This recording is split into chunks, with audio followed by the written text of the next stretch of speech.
Assalamualaikum warahmatullahi wabarakatuh. Alhamdulillahirabbil alamin.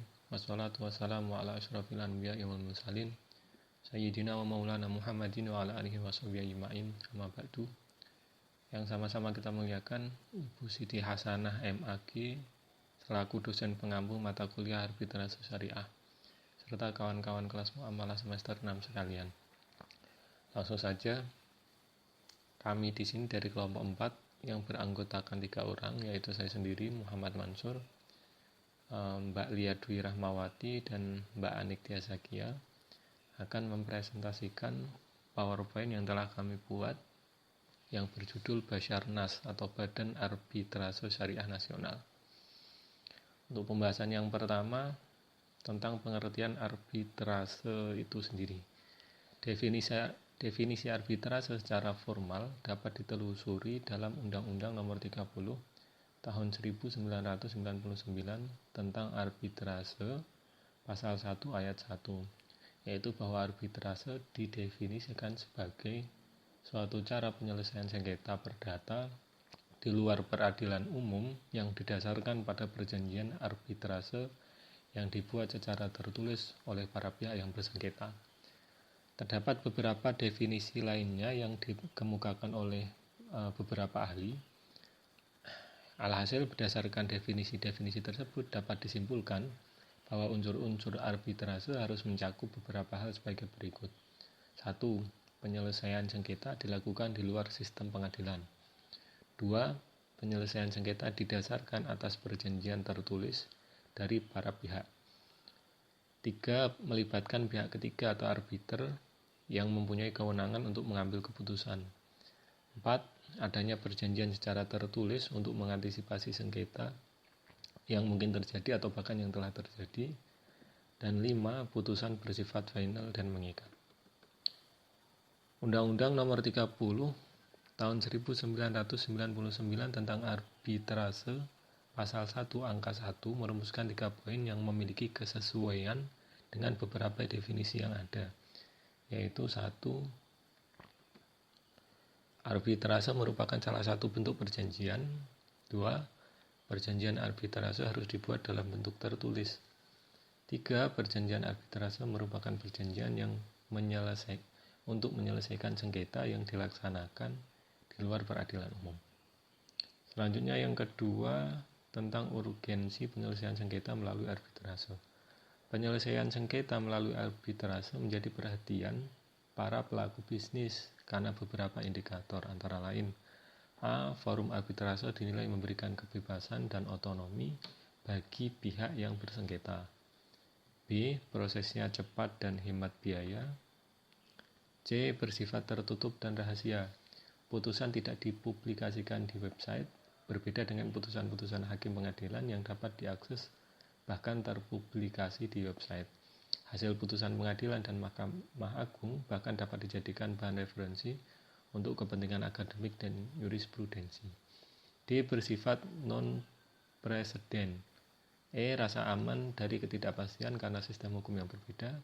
Dan F. Kepercayaan terhadap kompetensi arbiter yang bisa dipilih langsung oleh pihak yang bersengketa. Yang ketiga, arbitrase syariah. Penyelesaian sengketa bisnis dapat ditempuh melalui jalur litigasi atau pengadilan formal dan dapat juga ditempuh melalui jalur non-litigasi atau pengadilan swasta. Meski begitu, umumnya penyelesaian sengketa bisnis lebih memilih jalur non-litigasi karena sifat efektivitas dan kerahasiaan para pihak bisa lebih terjaga. Pelaku bisnis tentu akan berusaha menjaga reputasi dan nama baiknya, karena itu pilihan penyelesaian sengketa akan lebih mengarah ke penyelesaian yang bersifat rahasia dan tertutup. Penyelesaian sengketa secara non-litigasi juga dapat ditempuh dengan proses alternatif yang meliputi lembaga penyelesaian sengketa atau beda pendapat melalui prosedur yang disepakati para pihak, yaitu penyelesaian di luar pengadilan dengan cara konsultasi, negosiasi, mediasi, serta konsiliasi atau penilaian ahli. Yang keempat, secara pengertian arbitrase syariah. Secara etimologis, kata arbitrase dapat dipadankan dengan istilah tahkim. Tahkim sendiri berarti menyerahkan penyelesaian suatu masalah hukum kepada seseorang tertentu. Sedangkan secara terminologi, arbitrase atau tahkim adalah pengangkatan atau penunjukan secara sukarela dari dua orang yang bersengketa terhadap seseorang yang dianggap dapat menyelesaikan persoalan hukum atau persengketaan di antara keduanya, atau menjadikan orang lain sebagai pihak yang menyelesaikan persoalan hukum di antara keduanya, di mana hasilnya nanti akan menjadi putusan hukum seperti layaknya putusan qadhi atau hakim. Selanjutnya, secara operasional, arbitrase syariah dapat didefinisikan sebagai penyelesaian sengketa oleh kedua belah pihak atau lebih di luar pengadilan yang mengutamakan prinsip perdamaian atau sukarela terhadap suatu persoalan hukum sesuai dengan kewenangan yang diatur menurut ajaran Islam, juga peraturan perundang-undangan yang berlaku. Berdasarkan definisi tersebut, dapat dipahami bahwa di dalam arbitrase syariah atau tahkim terdapat sekurang-kurangnya 5 unsur, yaitu 1. Para pihak yang mengadakan perjanjian yang harus mencantumkan klausul perjanjian arbitrase sebelum dan sesudah sengketa. 2. Objek atau persoalan yang disengketakan. 3. Arbiter yang ditunjuk. 4. Syariat atau hukum Islam sebagai dasar hukum penyelesaian sengketa. Dan 5. Perdamaian atau islah sebagai tujuan penyelesaian sengketa. Demikian presentasi singkat dari saya. Adapun materi yang selanjutnya akan dijelaskan oleh Mbak Lia Dwi Rahmawati. Silakan. 5. Eksistensi dan kewenangan Badan Arbitrase Syariah Nasional atau Basarnas. Basarnas merupakan salah satu media penyelesaian sengketa secara non-litigasi berdasarkan isi perjanjian yang disepakati para pihak. Klausul perjanjian harus menyatakan dengan jelas forum penyelesaian sengketa jika kelak terjadi sengketa, yaitu sebagai bagian tidak terpisahkan dari kontrak utama para pihak. Perjanjian para pihak dalam suatu kegiatan bisnis inilah yang menjadi dasar penyelesaian sengketa, baik secara litigasi maupun non-litigasi. 6. Prosedur beracara di Basarnas. Proses berperkara baik melalui jalur litigasi maupun non-litigasi memiliki prosedur baku. Prosedur ini menjadi standar dalam beracara di persidangan. Sampai saat ini, prosedur beracara di Basarnas masih mengacu pada Peraturan Prosedur Badan Arbitrase Muamalah Indonesia atau BAMUI yang disahkan dan ditetapkan pada bulan Oktober 1993 di Jakarta. Prosedur acara yang berlaku di Basarnas adalah sebagai berikut. 1. Pendaftaran surat permohonan yang paling tidak memuat nama lengkap dan tempat tinggal para pihak dan uraian singkat tentang duduk perkara serta apa tuntutannya. Berkas permohonan harus melampirkan berbagai dokumen, diantaranya a. Salinan naskah kesepakatan yang secara khusus menyerahkan kewenangan kepada Basarnas untuk memeriksa dan memutus perkara. B. Surat perjanjian yang memuat klausula arbitrase yang ketentuan yang menetapkan bahwa sengketa yang timbul akan diselesaikan di Basarnas. 2. Verifikasi surat permohonan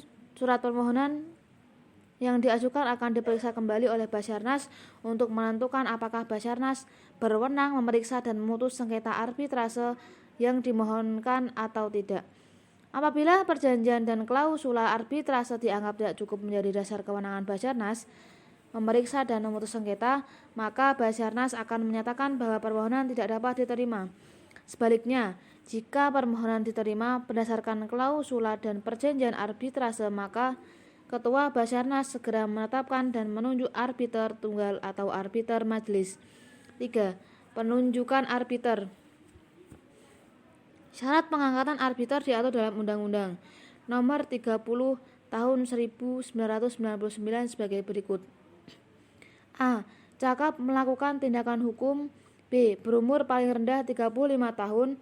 C. Tidak memiliki hubungan keluarga, saudara atau semenda sampai dengan derajat kedua dengan salah satu pihak yang bersengketa. D. Tidak memiliki kepentingan finansial atau kepentingan lain atas putusan arbitrase. E. Memiliki pengalaman serta menguasai secara aktif di bidangnya paling sedikit 15 tahun. Syarat tambahan bagi arbiter syariah adalah pertama, yaitu beragama Islam yang taat menjalankan ajaran agama dan tidak terkena aturan perundang-undangan. Kedua, ahli dalam ilmu dan berpengalaman sekurang-kurangnya 10 tahun di bidangnya. Ketiga, menyatakan setuju dan menerima segala ketentuan yang termuat di dalam anggaran dasar, anggaran rumah tangga, dan peraturan prosedur beracara di muka badan. Keempat, mengisi dan menandatangani daftar isian formulir yang disiapkan oleh pengurus dan bersedia diangkat sumpah. 4. Mekanisme pemeriksaan.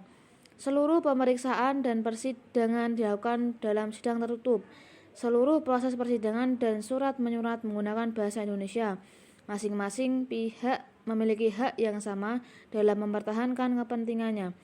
Tempat persidangan dilakukan di tempat kedudukan Basarnas. Sebelum pemeriksaan dimulai, arbiter harus berusaha mendamaikan para pihak. Tujuan yang ingin dicapai dalam proses arbitrase adalah para pihak yang bersengketa dapat menempuh jalur perdamaian, karena itu arbitrase bercirikan win-win solution. Demikian presentasi singkat dari saya. Untuk selanjutnya akan diteruskan oleh Mbak Anik Tias Yakia. Waktu dan tempat kami persilakan.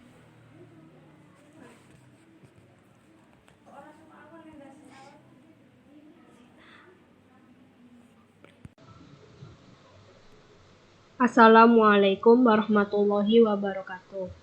Perkenalkan, nama saya Anik Tias Yakia dari Fakultas Agama Islam semester 6 angkatan 2018. Mohon izin untuk melanjutkan presentasi dari rekan saya sebelumnya. Selanjutnya, tempat persidangan. Persidangan dilakukan di tempat kedudukan Basarnas di Jakarta, kecuali atas permintaan para pihak.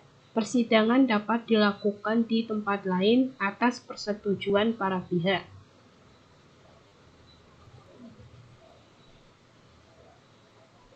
Jangka waktu persidangan.